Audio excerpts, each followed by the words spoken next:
তরুণী, ছাত্রছাত্রী, বয়স্ক, বৃদ্ধ, পুরুষ, মহিলা সবাইকে সালাম জানাচ্ছি। আসসালামু আলাইকুম। শুরুতেই স্মরণ করছি মুক্তিযুদ্ধের লাখো লাখো শহীদ এবং গত জুলাই আগস্ট মাসে ফ্যাসিবাদের বিরুদ্ধে ছাত্র শ্রমিক জনতার অভ্যুত্থানে নিহত সকল শহীদকে। সবাইকে জানাচ্ছি আমার সশ্রদ্ধ সালাম ও গভীর শ্রদ্ধা। আরও স্মরণ করছি তাদের, ফ্যাসিবাদী শক্তির বিরুদ্ধে লড়াই করে যারা আহত হয়েছে, পঙ্গুত্ব বরণ করেছে, চোখের দৃষ্টি হারিয়েছে, যারা ৯ দফা নিয়ে দাঁড়িয়েছে, যারা ১ দফা নিয়ে দাঁড়িয়েছে, যারা দেশকে এক হিংস্র স্বৈরাচারের হাত থেকে বাঁচিয়েছে। কৃতজ্ঞ চিত্তে স্মরণ করছি আপনাদের ভাই বোনদের, আপনাদের সন্তানদের যারা এই বিপ্লবে অংশগ্রহণ করেছে। আমরা অন্তর্বর্তীকালীন সরকারের প্রথম ১০০ দিন অতিক্রম করলাম। আপনারা জানেন কি কঠিন এক পরিস্থিতিতে আমাদের দায়িত্ব গ্রহণ করতে হয়েছে। ছাত্র শ্রমিক জনতার অভূতপূর্ব গণ অভ্যুত্থানের পর ফ্যাসিস্ট সরকার প্রধান পালিয়ে গেলে দেশ সরকার শূন্য হয় সাময়িকভাবে। পুলিশ প্রশাসন এ সময় সম্পূর্ণ নিষ্ক্রিয় হয়ে পড়লে উদ্বেগজনক এক পরিস্থিতির সৃষ্টি হয়। স্বৈরশাসনে বিপর্যস্ত এই দেশকে আমাদের সবাইকে মিলে পুনর্গঠন করতে হচ্ছে। জুলাই আগস্ট বিপ্লবের পর আমরা এমন একটি দেশ হাতে পেয়েছি যার সর্বত্র ছিল বিশৃঙ্খলা। স্বৈরশাসন টিকিয়ে রাখতে আইন শৃঙ্খলা বাহিনীকে জনগণের মুখোমুখি দাঁড় করিয়ে দেওয়া হয়েছিল। বিপ্লব চলাকালে প্রায় ১৫০০ ছাত্র শ্রমিক জনতার শহীদে মৃত্যু হয়। আমাদের সরকার প্রতিটি মৃত্যুর তথ্য অত্যন্ত যত্নের সাথে জোগাড় করছে। এই বিপ্লবে আহত হয়েছে ১৯,৯৩১ জন।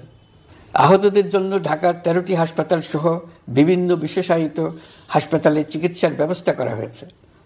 প্রতিদিনই তালিকায় আরও নতুন নতুন শহীদের তথ্য যোগ হচ্ছে, যারা স্বৈরাচারের আক্রোশের শিকার হয়ে এই পৃথিবী ছেড়ে চলে গেছেন। প্রতিটি হত্যার বিচার আমরা করবই।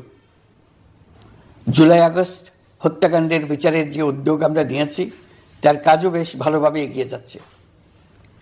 পতিত স্বৈরাচার শেখ হাসিনাকেও আমরা ভারতের কাছ থেকে ফেরত চাইব। কেবল জুলাই আগস্ট হত্যাকাণ্ডই নয়, আমরা গত ১৫ বছরে সব অপকর্মের বিচার করব। অসংখ্য মানুষ গুম হয়েছে, খুন হয়েছে। এই সময় আমরা গুমের তদন্তে একটা কমিশন গঠন করেছি। কমিশন প্রধান আমাকে জানিয়েছেন অক্টোবর পর্যন্ত তারা ১৬০০ গুমের তথ্য পেয়েছেন। তাদের ধারণা এই সংখ্যা ৩৫০০ ছাড়িয়ে যাবে। অনেকেই কমিশনের কাছে গুমের অভিযোগ করতে ভয় পাচ্ছেন, এই ভেবে যে অভিযুক্ত ব্যক্তিদের দ্বারা তারা আবার আক্রান্ত হতে পারেন, ক্ষতিগ্রস্ত হতে পারেন। আমি আপনাদের আশ্বস্ত করতে চাই, আপনারা দ্বিধাহীন চিত্তে কমিশনকে আপনাদের অভিযোগ জানান। কারো সাধ্য নাই আপনাদের গায়ে আবার হাত দেয়। গুম কমিশনের সদস্যদের কাছে ভুক্তভোগীদের যে বিবরণ আমরা পেয়েছি তা অত্যন্ত মর্মান্তিক।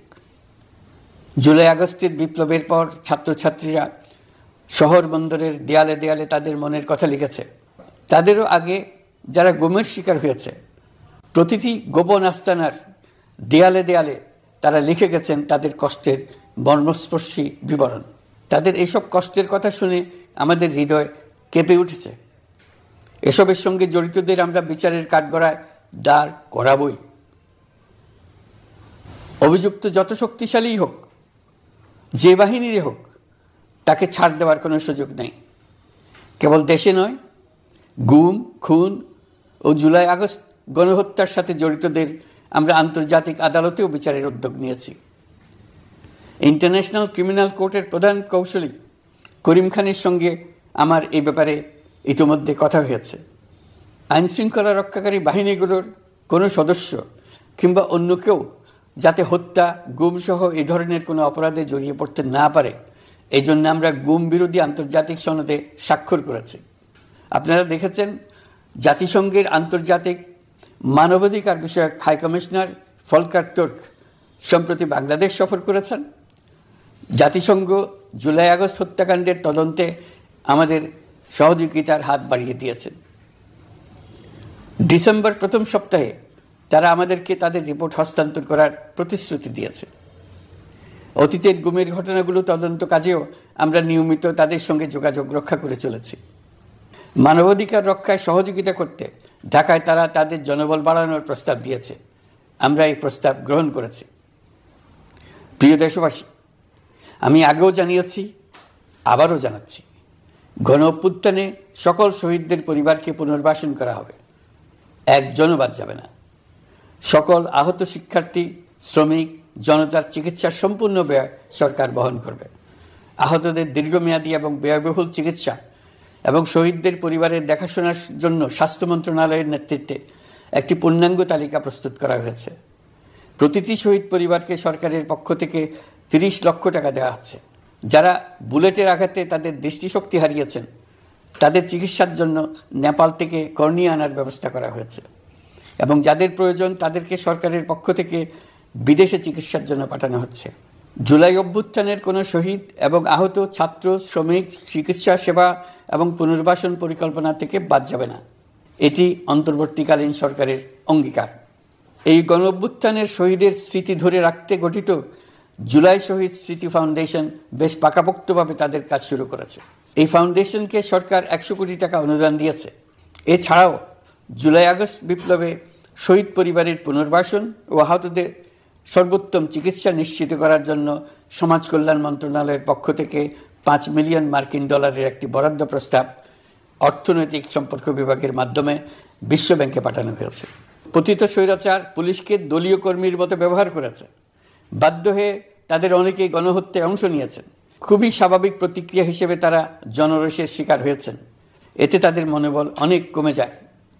আমরা পুলিশের মনোবল ফিরিয়ে এনে তাদের আবার আইন শৃঙ্খলা রক্ষায় কাজে লাগানোর চেষ্টা করছি। এই ক্ষেত্রে অনেক দৃশ্যমান উন্নতিও হয়েছে। আইন শৃঙ্খলা রক্ষায় বাংলাদেশ সেনাবাহিনীকেও কিছু নির্বাহী ক্ষমতা দেওয়া হয়েছে, যা পরিস্থিতির দৃশ্যমান উন্নতিতে সহায়তা করেছে। আমি আপনাদের সবাইকে ধন্যবাদ জানাই। কঠিন এই সময়ে আপনারা সবাই অপরিসীম ধৈর্যের পরিচয় দিয়েছেন। ধন্যবাদ জানাই দেশের রাজনৈতিক দলের নেতৃবৃন্দকে। তারা তাদের কর্মীদের শান্ত থাকার আহ্বান জানিয়েছেন। প্রতিশোধ স্পৃহায় লিপ্ত হয়ে কেউ যাতে হানাহানিতে জড়িয়ে না পড়ে সেই আহ্বান জানিয়েছেন। আপনাদের সবাই এই আহ্বানে সাড়া দিয়েছেন। ফেসিবাদী শক্তি ভয় দেখিয়েছিল তারা ক্ষমতা ছাড়লে দেশে লাখ লাখ লোক মারা পড়বে। টানা 7 দিন পুলিশ প্রশাসন সম্পূর্ণ নিষ্ক্রিয়তা থাকার পরও ব্যাপক আকারে সহিংসতা এড়ানো গেছে। আমরা যখন দায়িত্ব গ্রহণ করি, বাংলাদেশ তখন সম্পূর্ণ অরক্ষিত একটা দেশ। এই সময় ধর্মীয় সংখ্যালঘুদের মধ্যে অহেতুক আতঙ্ক ছড়ানোর চেষ্টা করা হয়েছে। কয়েকটি ক্ষেত্রে তারা সহিংসতারও শিকার হয়েছেন। কিন্তু এটা নিয়ে যেসব প্রচারণা হয়েছে তা ছিল সম্পূর্ণ অতিরঞ্জিত। অল্প যে সমস্ত সহিংসতার ঘটনা ঘটেছে তার মূল কারণ ছিল রাজনৈতিক। কিন্তু এইসব ঘটনাকে ধর্মীয় আবরণ দিয়ে বাংলাদেশকে নতুন করে অস্থিতিশীল করে তোলার চেষ্টা করা হয়েছে। আপনাদের সবার সহযোগিতায় আমরা দৃঢ়ভাবে এই পরিস্থিতি সামাল দিয়েছি। আমাদের দায়িত্ব গ্রহণের 2 মাসের মাথায় দেশে দুর্গাপূজা উদযাপিত হয়েছে প্রায় 32,000 পূজা মণ্ডপে। দুর্গাপূজা উপলক্ষে নির্বাহী আদেশে একদিন অতিরিক্ত ছুটি ঘোষণা করা হয়, যা উৎসবের আমেজকে অনেক গুণ বাড়িয়ে দেয়। দুর্গাপূজাকে ঘিরে আমরা ব্যাপক নিরাপত্তা প্রস্তুতি নিই, যার ফলে দেশের হিন্দু সম্প্রদায় নির্বিঘ্নে তাদের উৎসব পালন করেছে। আমরা দায়িত্বে আসার পর যে অল্প কিছু ক্ষেত্রে তারা সহিংসতার শিকার হয়েছেন, আমরা তার প্রতিটি ঘটনার তদন্ত করেছি। শুধু হিন্দু সম্প্রদায় নয়, দেশের কোনো মানুষই যাতে কোনো রকম সহিংসতার শিকার না হয় সেই জন্য আমরা যথাসাধ্য চেষ্টা করছি এবং সবসময় সে চেষ্টা করে যেতে থাকব। আপনারা জানেন, চলতি বছর বাংলাদেশের বিভিন্ন অঞ্চলে 6টি বন্যা হয়েছে। আপনাদের সবার সহযোগিতায় আমরা এই বন্যা মোকাবেলা করেছি। বাংলাদেশের দেশপ্রেমিক সশস্ত্র বাহিনী বন্যা মোকাবেলায় জনগণের সাথে কাঁধে কাঁধ মিলিয়ে কাজ করেছে। বন্যা মোকাবেলা ও বন্যা পরবর্তী পুনর্বাসনের লক্ষ্যে বিশ্বব্যাংকের $250 মিলিয়ন অনুদান এবং স্থানীয় অনুদানের মাধ্যমে 100 কোটি টাকারও বেশি অর্থ সংগ্রহ করা হয়েছে। বন্যার ফলে অনেক জায়গায় ফসলহানি হয়েছে, ব্যাহত হয়েছে পণ্য সরবরাহ শৃঙ্খল। বন্যা পরবর্তী সময়ে বাজারে শাকসবজি সহ নিত্য প্রয়োজনীয় পণ্যের দাম বেড়েছে, ফলে আপনাদের কষ্ট হয়েছে। নিত্য পণ্যের দাম সহনীয় পর্যায়ে রাখতে আমরা যথাসাধ্য চেষ্টা করছি। বাজারে ডিমের সরবরাহ বাড়ানোর জন্য আমরা 9.5 কোটি ডিম আমদানির অনুমতি দিয়েছি। এই জন্য প্রয়োজনীয় শুল্ক ছাড়ও দেওয়া হয়েছে। মধ্যস্বত্বভোগীদের দৌরাত্ম্য কমিয়ে ডিমের উৎপাদকরা যাতে সরাসরি বাজারে ডিম সরবরাহ করতে পারে সে উদ্যোগও নেওয়া হয়েছে। মানুষ যাতে স্বল্প মূল্যে কৃষিপণ্য কিনতে পারে সেজন্য রাজধানী সহ বিভিন্ন স্পটে সরকারি কিছু পণ্য বিক্রি করা হচ্ছে। টিসিবির মাধ্যমে 1 কোটি নিম্ন আয়ের ফ্যামিলি কার্ডের মধ্যে 57 লাখকে স্মার্ট কার্ডে রূপান্তরিত করা হয়েছে। বন্যার ফলে চালের উৎপাদন ব্যাহত হওয়ায় চাল আমদানিতে শুল্ক ছাড় দেওয়া হয়েছে। আসন্ন রমজানে নিত্য প্রয়োজনীয় দ্রব্যের সরবরাহ এবং দাম যাতে স্বাভাবিক থাকে এই জন্য সরকারের বিভিন্ন কর্তৃপক্ষ ব্যবসায়ীদের সাথে নিয়মিত বৈঠক করে যাচ্ছে। দ্রব্যমূল্য নিয়ে আমাদের কোনো লুকোছাপা নেই। মূল্যস্ফীতির পূর্ণ তথ্য জনগণের সামনে তুলে ধরা হচ্ছে। মূল্যস্ফীতি রোধে উচ্চ সুদের হার নির্ধারণ সহ একাধিক নীতিগত সিদ্ধান্ত নেওয়া হয়েছে, যার মধ্যে রয়েছে শস্য আমদানিতে এলসি সীমা অপসারণ এবং সরবরাহ চেইন সংক্ষিপ্ত করা। সামান্য হলেও জ্বালানি তেলের মূল্য কমানো হয়েছে। শিল্প কারখানায় গ্যাসের সরবরাহ বাড়ানোর উদ্যোগ নেওয়া হয়েছে যাতে স্থানীয় পর্যায়ে উৎপাদন ব্যাহত না হয় এবং রপ্তানি ক্ষতিগ্রস্ত না হয়। গণশুনানি ছাড়া নির্বাহী আদেশে বিদ্যুৎ গ্যাসের দাম না বাড়ানোর সিদ্ধান্ত নেওয়া হয়েছে। পরিবহন খাতে চাঁদাবাজি বন্ধের চেষ্টা করা হচ্ছে। আমরা আশা করি বাজারে পণ্যমূল্য কমিয়ে আনতে এটা ভূমিকা রাখবে। নেপাল থেকে পানি বিদ্যুৎ বাংলাদেশে আনার ব্যবস্থা করা হয়েছে। দৈনন্দিন রাষ্ট্র পরিচালনার পাশাপাশি আমাদের ভবিষ্যতের বাংলাদেশ বিনির্মাণের কথাও ভাবতে হচ্ছে।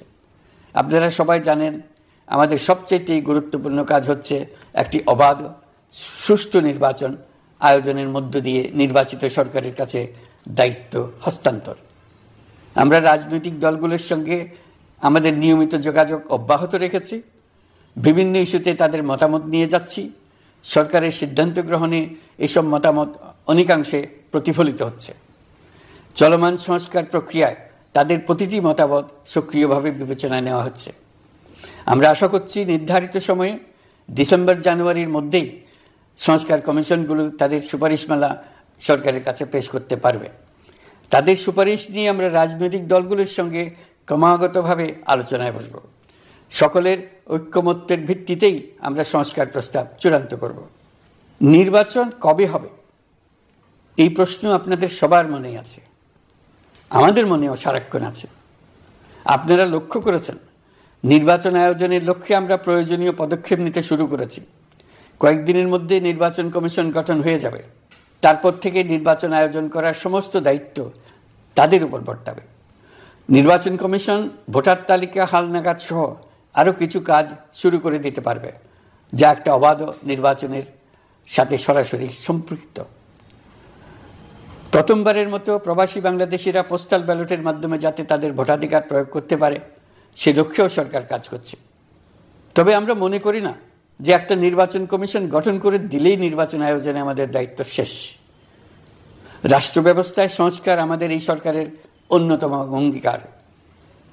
আপনারাই আমাদেরকে এই ম্যান্ডেট দিয়েছেন। যেই 6টি সংস্কার কমিশন আমরা শুরুতে গঠন করেছিলাম তারা ইতিমধ্যে তাদের কার্যক্রম অনেক দূর এগিয়ে নিয়েছে।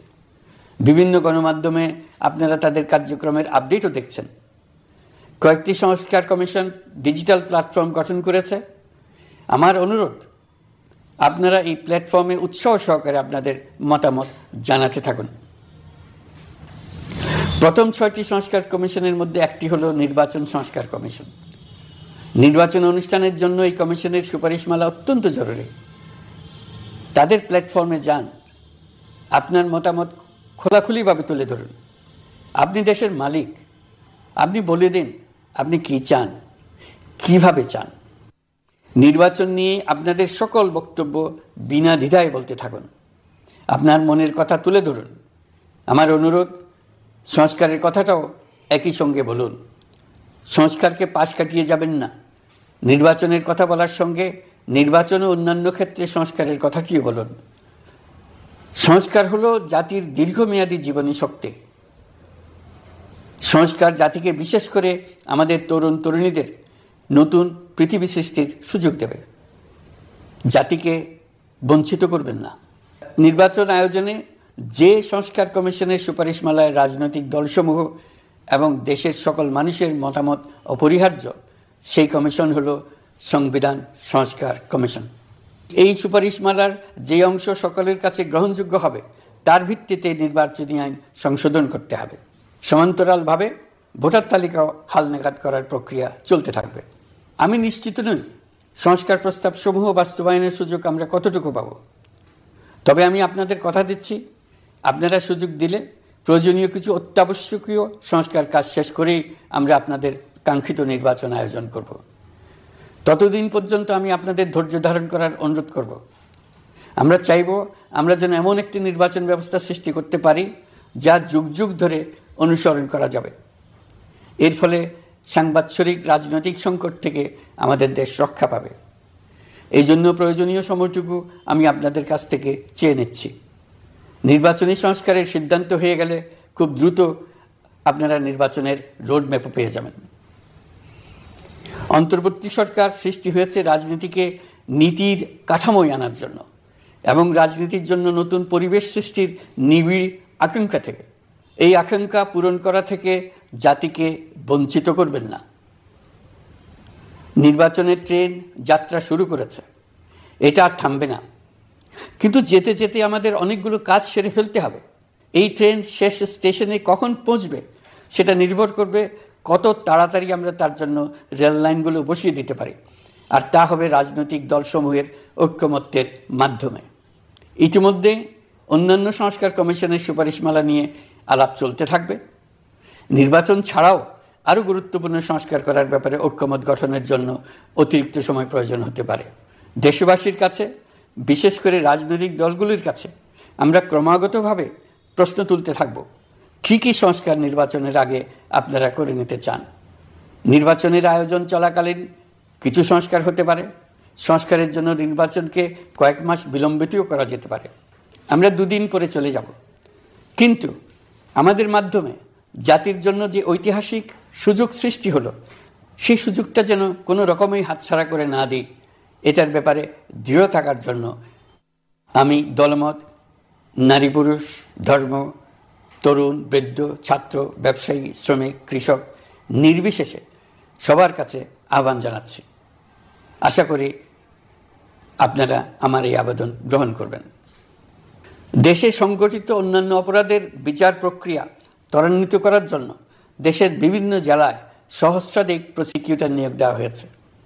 হাইকোর্টে ইতিমধ্যে নিয়োগ দেওয়া হয়েছে 23 জন নতুন বিচারক। বিচার বিভাগকে ঘুষ ও দুর্নীতিমুক্ত করার জন্য সম্ভব সব ধরনের চেষ্টাই করা হচ্ছে। বিচারপতিদের নিয়মতান্ত্রিক উপায়ে শাস্তিমূলক ব্যবস্থা গ্রহণের জন্য সুপ্রিম জুডিশিয়াল কাউন্সিল পুনর্বহাল করা হয়েছে। শুধু বিচার বিভাগই নয়, সর্বগ্রাসী দুর্নীতির হাত থেকে দেশের সব খাতকেই রক্ষা করতে আমরা সচেষ্ট হয়েছি। দুর্নীতি দমন কমিশন পুনর্গঠনের কাজ প্রায় শেষ পর্যায়ে। দুর্নীতি ও অর্থ পাচারে অভিযুক্ত প্রভাবশালী 150 ব্যক্তির তালিকা তৈরি এবং 79 জনের বিরুদ্ধে অনুসন্ধান শুরু হয়েছে। 15% হারে আয়কর পরিশোধ করে অপ্রদর্শিত পরিসম্পদ অর্থাৎ কালো টাকা সাদা করার বিধান বাতিল করা হয়েছে। সরকারি কার্যক্রমকে গতিশীল করতে বিভিন্ন পর্যায়ের 19,084 জন কর্মকর্তা কর্মচারীকে পদোন্নতি, 13,429 জনকে বদলি এবং 12,636 জনের বিরুদ্ধে শাস্তিমূলক ব্যবস্থা গ্রহণ করা হয়েছে। সাংবিধানিক প্রতিষ্ঠান পাবলিক সার্ভিস কমিশন পুনর্গঠন করা হয়েছে। কুখ্যাত সাইবার সিকিউরিটি আইন বাতিলের নীতিগত সিদ্ধান্ত হয়েছে। এই আইনের অধীনে হওয়া যেসব মামলা মানুষের মত প্রকাশের অধিকারের সাথে সম্পর্কিত সেগুলো প্রত্যাহার করা হয়েছে। এছাড়াও 133টি আইন বিধিবিধান তৈরি ও সংশোধন করা হয়েছে। 353টি গুরুত্বপূর্ণ নীতি নির্ধারণী সিদ্ধান্ত গ্রহণ করা হয়েছে। ছাত্রছাত্রীদের দাবি মেনে ইতিমধ্যে সরকারি চাকরির বয়সসীমা 32-এ উন্নীত করা হয়েছে। আমরা জানি আমাদের কাছে আপনাদের আরও অনেক দাবি দেওয়া আছে। দীর্ঘদিনের অপশাসন, অত্যাচার, অনাচারের ফলে আপনাদের মনে অনেক ক্ষোভ পঞ্জীভূত হয়েছে। দেশে বাক স্বাধীনতা না থাকায় আমরা কেউ আমাদের মতামত, দাবি দাওয়া প্রকাশ করতে পারিনি। আমরা আপনাদের প্রতিটি দাবির প্রতি সহানুভূতিশীল। আমরা ধৈর্য সহকারে আপনাদের কথা শুনতে চাই, কিন্তু সেজন্য আপনারা সড়ক অবরোধ করে জনদুর্ভোগ সৃষ্টি করলে আমাদের সকলেরই অসুবিধা হয়। আমাদের একান্ত অনুরোধ, আপনারা নির্দিষ্ট চ্যানেল মেনটেন করে আপনাদের দাবি দেওয়া পেশ করবেন। আমাদের বৃহৎ রপ্তানি পণ্য গার্মেন্টস শিল্পে গত কিছুদিন ব্যাপক অস্থিরতা বিরাজ করছে। ফ্যাসিস্ট সরকারের সুবিধাভোগী বেশ কিছু গার্মেন্টস মালিক পালিয়ে যাওয়ায় শ্রমিকদের বেতন ভাতা নিয়ে অনিশ্চয়তা তৈরি হয়েছে। অন্য অনেক কারখানাও শ্রমিকদের ন্যায্য বেতন সহ অন্যান্য সুবিধা থেকে বঞ্চিত ছিল। শ্রমিকরা তাদের দীর্ঘদিনের বঞ্চনার প্রতিবাদ জানাতে এবং অনিশ্চয়তা থেকে মুক্তি পেতে রাস্তায় নেমে আসে। আমরা তাদের কথা শুনেছি, তাদের আলোচনার টেবিলে নিয়ে আসতে পেরেছি। আমরা অত্যন্ত আনন্দিত যে মালিক শ্রমিকের মধ্যে 18 দফার একটা ব্যাপক ভিত্তিক চুক্তি স্বাক্ষরিত হয়েছে। বড় ধরনের কোনো সহিংসতা ছাড়াই আমরা শ্রমিক অসন্তোষ নিরসন করতে পেরেছি। তারা আবার উৎপাদনে ফিরেছে। এতে প্রাণ ফিরে পেয়েছে বাংলাদেশের রপ্তানিমুখী এই শিল্প। নানা প্রতিকূলতা সত্ত্বেও অক্টোবর মাসে আমাদের রপ্তানিতে প্রবৃদ্ধি হয়েছে প্রায় 21%। আমরা যখন কাজ শুরু করেছি, দেশের অর্থনীতি ছিল বিপর্যস্ত। বৈদেশিক মুদ্রার রিজার্ভ ছিল তলানিতে। আসার কথা, এই রিজার্ভ পরিস্থিতি এখন উন্নতির পথে। গত 3 মাসে রিজার্ভে কোনো রকম হাত না দিয়েই আমরা প্রায় $2 বিলিয়ন বৈদেশিক ঋণ শোধ করতে পেরেছি। জ্বালানি তেল আমদানিতে পুঞ্জীভূত বকেয়ার পরিমাণ $478 মিলিয়ন হতে কমিয়ে $160 মিলিয়ন আনতে পেরেছি। অর্থনীতি পুনরুদ্ধারে আমরা সর্বাত্মক চেষ্টা চালিয়ে যাচ্ছি। বিশ্বব্যাংক, IMF সহ বিভিন্ন দাতা সংস্থা ইতিমধ্যে ঋণ ও অনুদান হিসেবে $8 বিলিয়ন দেওয়ার প্রতিশ্রুতি দিয়েছে, যা আমাদের ভঙ্গুর অর্থনীতিকে সচল করতে সক্ষম হবে। পতিত সরকার আমাদের জন্য যে ভঙ্গুর অর্থনৈতিক পরিস্থিতি রেখে গিয়েছে, তাতে রাজস্ব আদায়ে গতি আনতে হিমশিম খেতে হচ্ছে জাতীয় রাজস্ব বোর্ডকে। এর মধ্যেও জুলাইয়ের নেতিবাচক অবস্থা থেকে অক্টোবর নাগাদ রাজস্ব আদায়ে 9.9% প্রবৃদ্ধি অর্জিত হয়েছে। আগের অর্থ বছরের সংশোধিত বাজেটে বিপুল রাজস্ব ঘাটতি ছিল, যে কারণে এবার শুরু থেকেই রাজস্ব আদায়ের লক্ষ্যমাত্রা অনেক বেড়ে যায়। এর ফলে স্বৈরাচার পতনের পরবর্তী 3 মাসে 9.9% রাজস্ব বৃদ্ধির পরেও লক্ষ্যমাত্রার বিপরীতে 23%-এর বেশি ঘাটতি থেকে যায়। রাজস্ব আদায়ের গতি আনতে আমি এখন অনলাইনে আয়কর রিটার্ন জমা দিতে উৎসাহিত করছি। আন্তর্জাতিক সাহায্য সংস্থা, বিশ্বব্যাংক, IMF, UNDP ইত্যাদি প্রধানদের সঙ্গে আমার দীর্ঘ বৈঠক হয়েছে। তারাও বাংলাদেশকে নতুনভাবে এবং সর্বাত্মকভাবে সাহায্যের জন্য তাদের আগ্রহ ব্যক্ত করেছেন। চীনের পররাষ্ট্রমন্ত্রীর সঙ্গে একান্ত বৈঠকে চীনের পক্ষ থেকে যাবতীয় সাহায্যের আশ্বাস দিয়েছেন। 100 দিন আগে আর্থিক দিক থেকে আমরা যে লণ্ডভণ্ড অবস্থা থেকে যাত্রা শুরু করেছিলাম, সেটা এখন অতীত ইতিহাস হয়ে দাঁড়িয়েছে। এই 100 দিনে অর্থনীতি সবল অবস্থানে চলে আসছে। এটা সম্পূর্ণ নিজস্ব নীতিমালা দিয়ে হয়েছে। বলা বাহুল্য, এখনও আমাদের বন্ধুদের কাছ থেকে যে সাহায্যের আয়োজন হয়েছে তা আসা শুরু করেনি। বন্ধু রাষ্ট্রগুলো শুধু যে আমাদের বড় বড় অঙ্কের সাহায্য দিয়ে আসছে তাই নয়, তারা এই সাহায্য দ্রুততম সময়ে আসা শুরু করবে এই প্রতিশ্রুতিও আমাকে দিয়েছেন। এই সাহায্য আসা শুরু করলে আমাদের অর্থনীতি অত্যন্ত মজবুত এবং আকর্ষণীয় অর্থনীতিতে পরিণত হবে। বিদেশি বিনিয়োগকারীরাও নানা রকম বিনিয়োগে উৎসাহিত হয়ে এগিয়ে আসবে। বিনিয়োগকারীদের সঙ্গে এখন থেকে আমরা আলোচনা শুরু করে দিয়েছি। বিশ্বের রাষ্ট্রপুঞ্জের মজলিসে আমরা এখন সম্মানিত এবং প্রশংসিত দেশের অবস্থানে পৌঁছতে পেরেছি। এর কারণে পরাজিত শক্তি নানা কৌশল করেও তাদের দিকে দৃষ্টি আকর্ষণ করতে পারছে না। তারা নানা চেহারা নিয়ে আপনাদের প্রিয়পাত্র হওয়ার চেষ্টা করছে। পরাজিত শক্তির ষড়যন্ত্র থেকে নিজেকে মুক্ত রাখুন, দেশকে মুক্ত রাখুন। এই ব্যাপারে অনড় থাকুন। এমন কিছু করবেন না যা তাদেরকে উৎসাহিত করতে সাহায্য করে। তাদেরকে সকল দিক থেকে নিরাশ করুন। সেটা নিশ্চিত করতে পারলে আমাদের আর কোনো বিষয়ে সংশয় করার প্রয়োজন নেই। সরকারের পক্ষ থেকে আমি নিশ্চয়তা দিচ্ছি, সকল প্রকার সীমাবদ্ধতা সত্ত্বেও আমরা আপনাদেরকে একটা মজবুত অর্থনীতি দিয়ে যাব। ভবিষ্যতে চলার পথকে সহজগম্য করে যাব। নাগরিক অধিকারসমূহ নিশ্চিত করে যাব। বিপক্ষ শক্তি যত শক্তিশালী হোক, নাশকতার যত রকম উদ্ভট পরিকল্পনাই করুক, সব কিছু নস্যাৎ করার জন্য প্রস্তুত থাকুন। এবার যে মুক্তি আমরা অর্জন করেছি তা আমাদের কাছ থেকে কেউ যেন ছিনিয়ে নিতে না পারে, তার জন্য সর্বমুহূর্তে প্রস্তুত থাকুন। আপনারা জেনেছেন পতিত সরকার ও তার দোসররা প্রতি বছর দেশ থেকে 12 থেকে 15 বিলিয়ন ডলার পাচার করেছে। দুর্নীতি বিরোধী সংস্থা ট্রান্সপারেন্সি ইন্টারন্যাশনাল বাংলাদেশ সম্প্রতি এই তথ্য দিয়েছে। পাচার হয়ে যাওয়া এই অর্থ ফিরিয়ে আনার জন্য সম্ভব সকল ধরনের উদ্যোগ আমরা গ্রহণ করেছি। এই কাজে সফল হতে পারলে আমাদের অর্থনীতি আরও গতি পাবে। এই কাজে আমরা বিভিন্ন আন্তর্জাতিক সাহায্য সংস্থার সাহায্য দিচ্ছি। আমি ধন্যবাদ জানাতে চাই বিশ্ব নেতৃবৃন্দকেও। বাংলাদেশের এই সংকটময় সময়ে তারা প্রায় সবাই সহযোগিতার হাত বাড়িয়ে দিয়েছেন।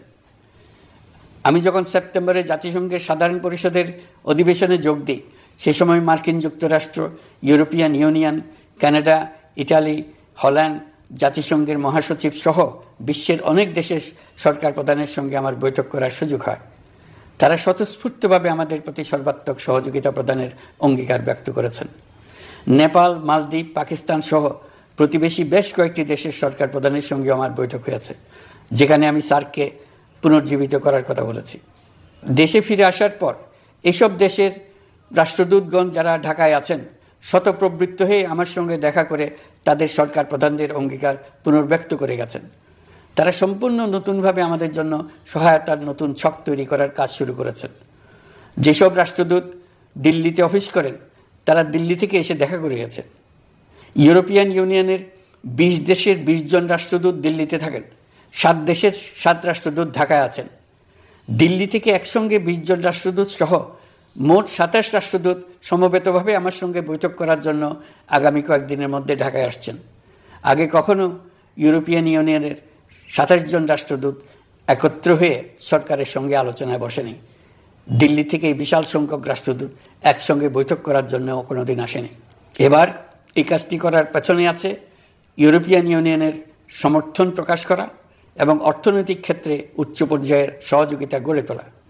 ইতিমধ্যে আমার সঙ্গে দেখা করেছেন সৌদি আরব, সংযুক্ত আরব আমিরাত, ব্রাজিল, তুরস্ক, রাশিয়া, ফিনল্যান্ড, সিঙ্গাপুর, লিবিয়া সহ অনেক দেশের রাষ্ট্রদূত।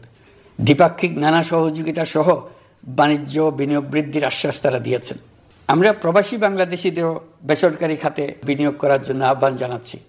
বাংলাদেশের অর্থনৈতিক উন্নয়নে তরুণদের কর্মসংস্থানের মূলে রয়েছে বেসরকারি খাত।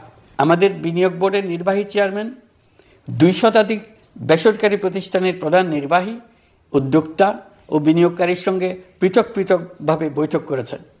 নীতির ধারাবাহিকতার অভাব, সরকারি বেসরকারি পর্যায়ে মত বিনিময়ের অভাব, সরকারি অফিসের জটিল প্রক্রিয়া এবং সর্বোপরি দুর্নীতি বিদ্যমান বিনিয়োগকারীদের সমস্যায় ফেলেছে।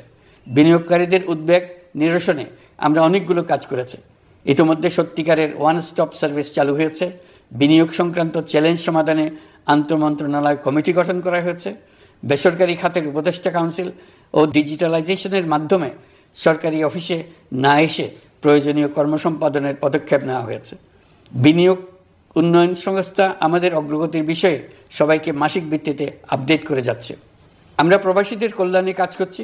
আমার অনুরোধে সংযুক্ত আরব আমিরাত সাজাপ্রাপ্ত 57 জন সহ অন্যান্য বাংলাদেশিকে মুক্তি দিয়েছে। এইসব বাংলাদেশি যাবজ্জীবন কারাবাসের ঝুঁকি নিয়ে ফেসিবাদের বিপক্ষে প্রতিবাদ করেছিল। বাংলাদেশিরা এরকম প্রতিবাদ আরও অনেক দেশেই করেছেন। আমরা তাদের প্রতি কৃতজ্ঞ। কয়েকদিন আগে বাকুতে সংযুক্ত আরব আমিরাতের প্রেসিডেন্ট জনাব শেখ মোহাম্মদ বিন জায়েদ আল নাহিয়ানের সঙ্গে আমার কথা হয়েছে। তাকে বাংলাদেশের পক্ষ থেকে ধন্যবাদ জানিয়েছি। তিনি বলেছেন বাংলাদেশের জন্য যে কোনো সাহায্য লাগলে আমি যেন তাকে জানাই। প্রবাসীদের কল্যাণে আমাদের সরকার সম্ভব সব ধরনের উদ্যোগ গ্রহণ করে যাচ্ছে।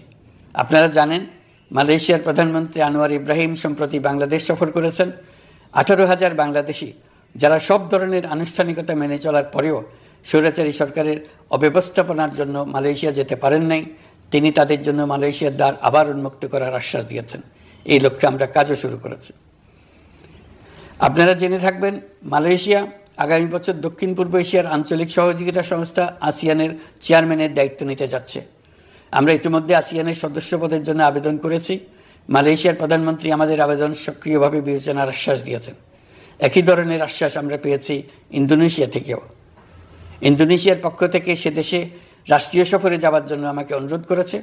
সৌদি আরব সহ বিশ্বের আরও অনেক দেশ আমাদের সঙ্গে সহযোগিতা বৃদ্ধির প্রস্তাব দিয়েছে। প্রথমবারের মতো ওআইসি সদর দপ্তরে আমরা স্থায়ীভাবে রাষ্ট্রদূত নিয়োগ দিয়েছি। তুরস্কের রাষ্ট্রপতি রিসেপ তাইয়েপ এরদোগানের সাথে আগে আমার টেলিফোনে আলাপ হয়েছে। এবার COP29 সম্মেলনে গিয়ে তিনিও তার স্ত্রীর সঙ্গে অত্যন্ত অন্তরঙ্গ পরিবেশে আলোচনা হয়েছে। বাংলাদেশের প্রতি তার বিশেষ সমর্থনের কথা তিনি বারবার প্রকাশ করেছেন। তুরস্কের একটি বাণিজ্য প্রতিনিধি দল ইতিমধ্যে বাংলাদেশ সফর করেছে। তুরস্ক এদেশের সঙ্গে অর্থনৈতিক সম্পর্ক উন্নয়নের জন্য টার্কিশ ইনভেস্টমেন্ট অথরিটি বা তিকা একটি অফিস ঢাকায় স্থাপনের জন্য ঘোষণা দিয়েছে। এর মাধ্যমে তুরস্কের বিনিয়োগ ও বাণিজ্য বৃদ্ধির উদ্যোগ নেওয়া হবে। এ উদ্দেশ্যে চলতি মাসে একটি উচ্চ ক্ষমতা সম্পন্ন দল তুরস্ক থেকে বাংলাদেশে আসছেন। প্রিয় দেশবাসী, নতুন হজ প্যাকেজ ঘোষণা করা হয়েছে। তাতে হজের ব্যয় 1 লাখ টাকারও বেশি কমিয়ে আনা হয়েছে। পাশাপাশি আমরা এই সিদ্ধান্ত গ্রহণ করেছি, এই বছর সরকারি খরচে কাউকে হজে পাঠানো হবে না। আমরা নতুন বাংলাদেশকে একটা পরিবেশ বান্ধব এবং জীব বৈচিত্র্যময় দেশ হিসেবে গড়ে তোলার উদ্যোগ নিয়েছি। এটি তরুণদের আকাঙ্ক্ষা, আমাদের সবারই আকাঙ্ক্ষা। সেই লক্ষ্যে আমি প্রথমেই একটি ক্ষুদ্র পদক্ষেপ নিয়েছি। সমগ্র সচিবালয়ে প্লাস্টিকের পানির বোতল ব্যবহার নিষিদ্ধ করেছি। ইতিমধ্যে সুপার শপগুলোতে পলিথিনের শপিং ব্যাগ ব্যবহার বন্ধ করার উদ্যোগ নেওয়া হয়েছে। গত কয়েক দশকে যে পরিমাণ নদী দূষণ হয়েছে, আমরা তা বন্ধ করার উদ্যোগ নিয়েছি। আপনারা সবাই অবগত আছেন, জলবায়ু পরিবর্তন আমাদের জীবনযাত্রার জন্য কীরকম হুমকি হয়ে আসছে। গত 1 বছরে বাংলাদেশ প্রায় 15টি প্রাকৃতিক দুর্যোগের শিকার হয়েছে।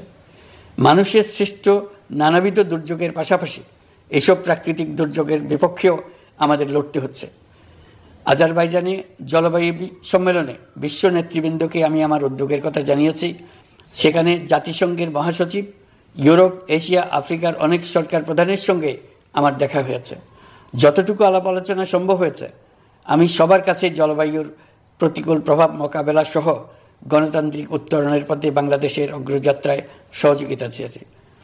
তারা সবাই সহযোগিতার অঙ্গীকার করেছেন। গত 100 দিনে আমরা অনেক কল্যাণমূলক কাজ করেছি, যা এখানে স্বল্প পরিসরে বর্ণনা করা সম্ভব নয়। আমাদের সরকার স্বচ্ছতা ও জবাবদিহিতায় বিশ্বাসী। তাই আমি সরকারের সকল মন্ত্রণালয়কে নির্দেশ দিয়েছি তাদের নিজ নিজ কাজের বিস্তারিত বিবরণ নিজেদের ওয়েবসাইট ও সামাজিক যোগাযোগ মাধ্যমে প্রকাশ করার জন্য। আমি আমার দপ্তরকেও বলেছি সরকারের সব কাজের বিবরণ যাতে জনগণ জানতে পারে, এই জন্য যেন প্রয়োজনীয় পদক্ষেপ নেওয়া হয়। এই সরকারকে ব্যর্থ করার জন্য, অকার্যকর করার জন্য বিশাল অর্থে বিশ্বব্যাপী এবং দেশের প্রতিটি স্থানে, প্রতিটি প্রতিষ্ঠানে এক মহাপরিকল্পনা প্রতি মুহূর্তে কার্যকর রয়েছে। তাদের একটি বড় প্রচেষ্টা হচ্ছে আমাদের মধ্যে বিভেদ সৃষ্টি করা। পতিত সরকারের নেতৃবৃন্দ যারা এদেশ থেকে বিপুল পরিমাণ অর্থ পাচার করে নিয়ে গেছে, সেই অর্থে বলীয়ান হয়ে তারা দেশে ফিরে আসার জন্য চেষ্টা করে যাচ্ছে। তাদেরকে কিছুতেই সফল হতে দেবেন না। তারা সফল হওয়া মানে জাতির মৃত্যু, জাতি হিসেবে আমাদের অবসান। সাবধান থাকুন। তাদের সকল হীন প্রচেষ্টাকে আমাদের ঐক্যের মাধ্যমে নস্যাৎ করে দেন, যেভাবে নস্যাৎ করেছিলেন তাদের বন্দুকের গুলিকে, তাদের আয়নাঘরকে, প্রতি পায়ে তাদের অনাচারের শিকলকে। এ ব্যাপারে সবাই একমত থাকুন, ঐক্যবদ্ধ থাকুন। আপনারা সবাই ভালো থাকবেন। দেশের সকল শিশু, কিশোর কিশোরী, তরুণ তরুণী, ছাত্রছাত্রী, বয়স্ক, বৃদ্ধ, পুরুষ, মহিলা সবাইকে আমার সালাম জানাচ্ছি। আসসালামু আলাইকুম। মহান আল্লাহ আমাদের সহায় হন।